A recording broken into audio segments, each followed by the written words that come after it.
Good evening. You're listening to the Xtreme Movie Show. Tonight's episode, Xtreme TV. We're covering Season 1, Episode 8 of Kolchak, the Night Stalker. I'm your host, Rob, along with RDV and the Night Talker, who happens to be Professor Pixel, and a nice little episode called Bad Medicine. And while the title's pretty bad, it's kind of tacky, this is a love-hate episode for me, guys. There's a lot of scenes in here I kind of liked, and there's some I definitely hate, and that's becoming a theme because we've got a decent body count. We've got Chicago high society people getting whacked for their jewels, but I think we get an above average performance, if you want to call it that, who the person, the bad guy is, so much demonstrated by Richard Kiel. The bad guy from 007's Greatest Adventure, Moonraker, Jaws, is in here, and this is before the movie came out. Obviously, he's a huge fellow, very intimidating, and we'll talk about that here in a moment, but let's go around the horn here for our initial impressions. Pixel, what about you for this episode? You know, I think it might be one of the more interesting monsters of the week. Whenever it started, I was thinking that it was just going to go towards one of the typical routes, but there's actually a backstory to the foe of this episode, and I found it really interesting to watch. And as for the interactions, we talk about this every time. One of the main reasons we come back for the show is the interactions between the characters and Kolchak. And I found some of them just to be really great this episode. Okay. RDV, what about you? I popped because I'm like, it's freaking Jaws. Richard Kiel. He's been in so many different things, including, was it Happy Gilmore? I think so. Yeah, but that wouldn't be till over 20 years later. I know, but I mean, the seeing him, because I think I recall when either you or Angleton or Bring It said something about this, that he was in this show. And what's great about this starts off like the Richard Kiel like monster, like, fest, because he will appear back, Pixel. Yes, he will appear again. And the fact of him being an Indian, when I originally was watching this is like back in like December. I was sick as a dog. I was just binging through Kolchak, and I remember this episode came out, and I was like, maybe I need to go lie down, because I didn't believe, like, he's an Indian on this show, because it's just kind of a far fetch, for me a little bit. Mm-hmm. But he's whacking off old ladies, Yes. But them off. They're diamonds. He's like, I was such a strange plot though, but I didn't care. I was like, dude, it's Richard Kiel. Like Gavin, Darren does not have a chance. If this guy lands a hand on him, he's gone. But what really popped for me with this, though, when I first came across it, though, was the coyote. Yeah, let's kind of start there. For me, I will simply say this. I've established the fact that I absolutely appreciate 0% any of the screen time that Kolchak has when he goes back to his home base in the studio and he's arguing with Vincenzo and the other people in here. I just can't stand it. It disgusts me. I hate that mustache guy. I just want to see him shredded to bits. It really pisses me off, and it's so distracting how annoying it is. And I don't know if they put that in for comedy relief or not. It doesn't work. Look, him and Vincenzo have great chemistry. I just don't like it. I really like Kolchak interacting with everybody on the street, not necessarily the police reporters. I've always said before, when the shows and movies have gotten a little cynical when he's dealing with people, I like that. But what was really fascinating to me about this was that you're dealing with affluent women that aren't really going to kill themselves. It gets pointed out to him that there's no reason for them to do it. And it's one of the first times with Kolchak that we see upper crust society. We see that certain things happen. And it was a nice little subtle use of commenting on class structure, let's say, and normally he's dealt with some interesting situations. It's been more about the monster. And here, what was cool is you had a lot of really nice upscale places with older established people that have done something. The one lady, had the bra line day, as they called it, brassiere. And it was just neat to see that rather than some flashy douchebag type or whatever that we don't care about. You saw people that looked like they were magnets of industry, especially in Chicago where it fits, where you've got a lot of old money at the time. And you saw a lot of smoke-filled rooms with rich mahogany and leather chairs and libraries. And that's always cool to see when Kolchak goes up there and he's in a rich place and then he goes down, he's like in a sewer, or he's talking to like the fence that he meets here that is now a barber who's trying to give him a tip on where all the jewelry's going to. That kind of stuff really makes it great to me. But you're right. The coyote in here. And then, of course, the scene I loved the most is when he's looking up some information and he finds himself face to face with a Doberman looking at him. But Pixel is right, though. This is the first time I believe they've actually went and got information on a creature. Yes. So we get the lore. So, that was a really good part of the episode, which really drew it away from all the other ones previous so far. So the fact he has to go to like a Native American, a history, or I don't know if it was a museum or was it a place where they sell stuff. I'm not sure it was. More like a natural museum for that, and not a huge museum, a small one. Yes. But I like the fact that he brings it up and people and the guys at first didn't believe him, and then until he's like, well, if it's true, there was a tale of this guy, and I was like, holy crap, lore alert. Let me absorb all this in. so during that entire scene, he's surrounded by a bunch of Native Americans, and they're like, so what have you been saying? What shit has been in your mouth? What have you been spreading around? I'm surprised, Rob. One of the best interactions of this episode is towards the beginning when Kolchak is trying to look into these high society ladies who have been offed by the monster. And Vincenzo's telling him, you don't need to look into it. It's just suicide. Why are you trying to make more out of it? Because there is more to it. But do you remember what Emily said? Remember Emily's because he's... I was getting to that because at the end is saying that whenever he's leaving, Vincenzo's like, where are you going? And he says to get new clothes. And you hear Miss Emily saying, finally! I was dying of laughter in that moment. Well, I wasn't getting about that point. It's the fact that Vincenzo, because he didn't care about the old people. The old people committed super rich old people. And it's like, and I love it. I forget what Kolchak said exactly, but he worded it something like, it's like you should have more respect for older people. And and Emily was right there. He's like, yeah, because she's up in the age. So I loved how she used it against Vincenzo on that part. But yeah, I agree with Rob though. The whole Vincenzo thing gets annoying. But there's certain things though when little actions when he sneaks off and Vincenzo's like, where you going? It's like, see you later. Just runs. Yeah. Well, no, because she's the one that mentions that it doesn't make sense that these women would not commit suicide, and she explains it. And I like that interaction because it's giving you a female perspective, but also an older female perspective on what's going on. So I agree with both of what you guys are saying, that it seems like what we're saying here is that there's a bit more attention paid, not just to the backstory of the Monster of the Week episode, but just in general of what's going on. And so sometimes these shifting points of view with Kolchak makes it a little bit more refreshing because he's not just going through the same routine of, oh, I happen to know somebody that we're never going to see again in any other episode, and he goes to him for information. It's when he's talking about society, making his little offhand comments and his speaking over the scene type things where I enjoy it because frankly, we know he's going to talk to somebody says something, he's going to pounce on that, make a sarcastic comment, like when he's with the Doberman, it goes like, you're trying to pull my leg? This is the tracks of a coyote.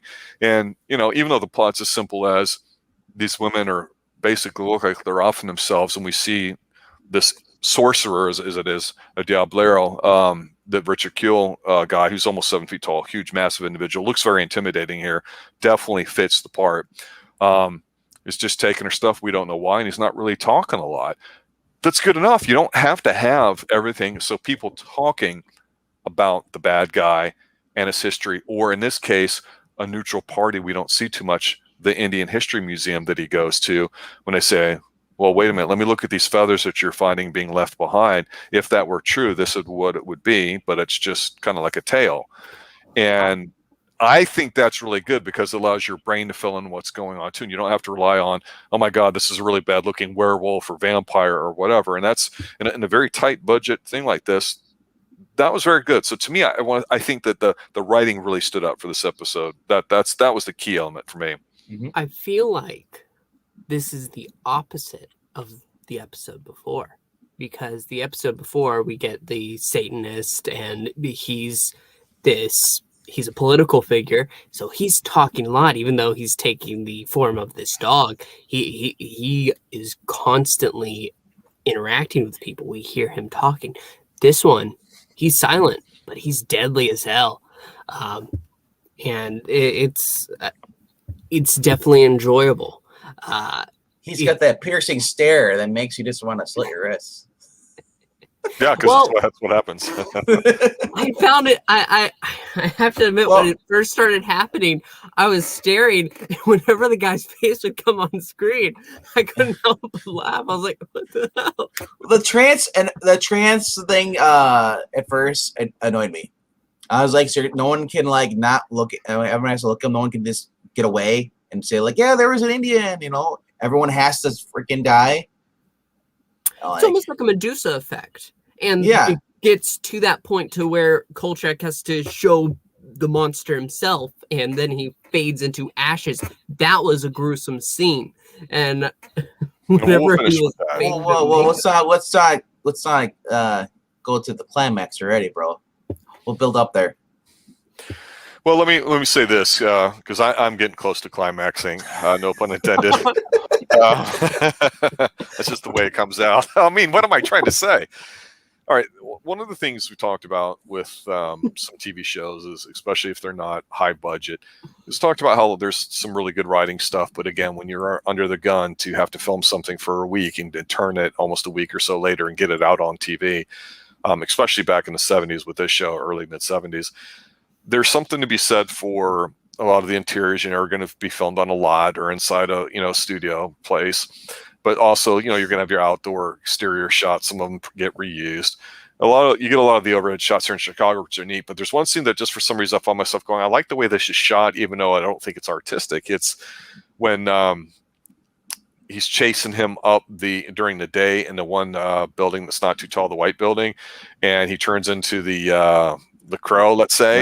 Yep. When he gets black feathers, and him and the other guy are looking down at the people that are trying to look at the front of the building. It's like a 2 or 3 story building, whatever it is.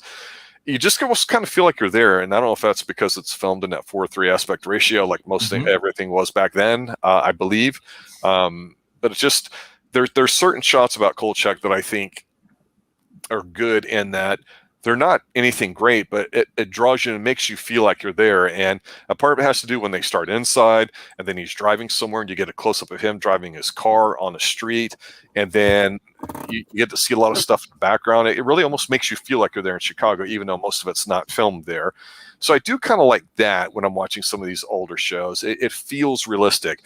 Not everybody's looks like a model coming out of a catalog or anything on internet these days. You see a lot of stuff in the background that it's just normal people walking and doing their thing too. So there's an element of realism to it that I like, because McGavin, he's not ugly, but he looks like an average Joe, and that's kind of cool. And I do like that about this episode. But to the point that was mentioned earlier, which we can finish up with, the ending I thought was tremendous. I thought it was one of the better ones. Well, I like the lore. Let's talk a little about the lore. The lore is basically he's a native Indian from I forget how many centuries old, but he tried stealing treasures from their sacred holy treasures, and he ended up being cursed.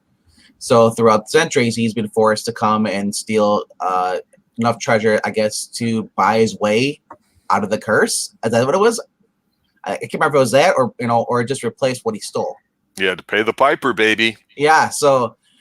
But the way Kolchak ends up confronting and finds his hideout, which is because usually, like you said, like a crow, he makes his nest at the highest point, where it's secluded away from everybody else, and it's out like this construction building, and the open walls and stuff, the girders and everything. That was so cool.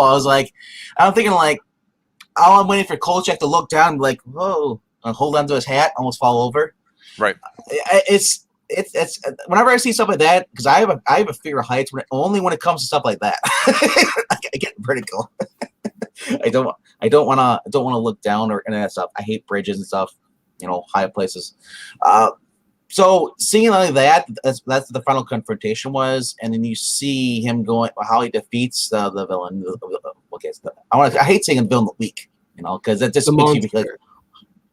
But even that, it makes you sound like you just don't like the show. Well, it's the monster of the week or the villain of the week. No, see, there is that negative look towards monster of the week type shows, but Haven was a monster of the week kind of show. Supernatural is a monster of the week kind of show, but it's still enjoyable. Sir, Haven was the trouble of the week. Yeah, it's that point every week dealing with something else that's along the same lines, but it's still interesting. The show doesn't mean that it's lacking because it has a format. A format is just a way for it to keep going. And so I'm not into the negative outlook on it, just condemning a show just because it does follow that kind of format. I didn't say you were. I'm just saying there are people who do that. They say, "Oh, it's another monster of the week." Yeah, blah blah, whatever. What's the point? But anyway, getting my point. The way how he basically defeats Richard Kiel, Jaws. And Richard Kiel is like what, almost 7 feet tall. Yeah, he's gigantic. He's not a 6'2" guy. He's Kolchak isn't that tall himself. So imagine going up to a guy like this, and like this guy's already killed a bunch of people. He could turn into a coyote or a crow. He could put you in a trance if he wants to. You're going up there, and he uses he's basically hiding behind all these electrical cables, spool the cable and stuff, and other stuff, and this guy is just trying to come to kill him, pretty much. And it's like cat and mouse until he tricks him into looking at his own reflection, and and he sees what he's become, how ugly he is, the morality is, of his situation, and he ends up just you get this one go, and then ash. Literally, you see the ash spell there, and I love, and I love how like at the end, Kolchak is like, well, they ruled it off, is nothing, basically whatever. There was no Indian ever. They never all they found was bones and ashes, Not even ashes. Yeah, actually, not even ashes. Yeah, so yeah, it blew away in the wind. I the end part is basically what do you say? I will tell you what it is. Yeah. This is something we may have covered the first one. We've talked about a lot. It's a passion of mine. Yeah. But the Hammer horror films with Christopher Lee and Peter Cushing, specifically the very first one, The Horror of Dracula, 1958, I believe. That's the famous scene where Peter Cushing's character jumps on the table at the end of the fight there against Christopher Lee and yanks down the curtain, and then we get Christopher Lee disintegrating instantly into a pile of ashes over the old symbol that's in the floor. It's a real famous scene. This scene reminded me exactly like it. Yeah. I don't know if it's intentional, but this out of the monsters of the week or whatever we want to call it over the past 8 episodes, including the 2 movies that we talked about before, the TV movies that came out before the show, I actually thought this one, even though it's not what I would call a high quality practical effect, it's pretty gruesome looking because he basically disintegrates and melts, and it's disgusting looking, and they actually linger on it for a while with the smoke coming off of it, and then he turns over and you see the face. I thought if I was a kid seeing this would be a pretty dark scene, but it definitely gave me a Hammer horror vibe. Did you know that apparently the jewels that were never found, among them was the Queen's crown jewels, Queen Elizabeth's? I did not know that, sir. I thought that was interesting, the fact that they did that. I'm like, oh. I was like, they threw real crown jewels into the lore and say, "Oh, it's never found again." I was like, yeah, I went back to where it was stolen from Britain. But he said like case closed, but detectives won't admit. But somewhere down in the basement of the police department, there is a file there, and it has crow's feathers in it. Yeah, I like this episode. I thought it was pretty good. I'm resigned in a way to just understanding that I think I know how the structure of each episode is going to be, and I don't mind it. It moves at its pace. I kind of know what to expect, but I still enjoy watching them interact with stuff. And in this case too, I agree with both of you that the supernatural element of the week was done really good. That was pretty good stuff. And I like my final thoughts is there's been a great crossover with Ghostbusters. Anyway, come on. No, because he's a supernatural. He's a ghost, pretty much. This would be a typical case for them, Well, Ghostbusters probably ripped off Kolchak. Let's just say that. What about you, Night Talker? What are your final thoughts? Final thoughts. This is a solid episode. I definitely enjoyed it. I feel you're absolutely right, Rob. That ending effect, though, obviously it's nothing compared to today's standards. It's gruesome how they have it. I feel like all the budget in the episode went to that and the animals. But it was definitely enjoyable. Solid writing, solid acting. I'm definitely happy that we've decided to watch this show, if not for just these few episodes alone.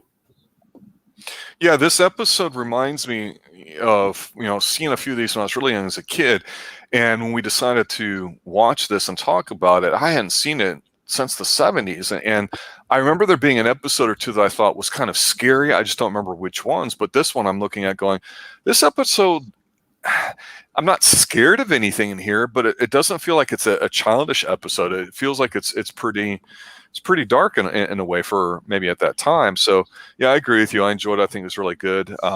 We're almost halfway through. It looks like season 1. So it'll be interesting to talk about. One of our super fans, Mr. Brain, had pointed out on our last stream that one of the reasons why this only lasts 1 season is because it's getting its ass kicked by, I think, a show called Police Woman, which I did not watch, which obviously was popular. From what little research I've done, I was under the impression that there was a lot of issues with Darren McGavin actually having to take a lot of reins as far as the script, directing, and stuff for whatever reasons at the studio.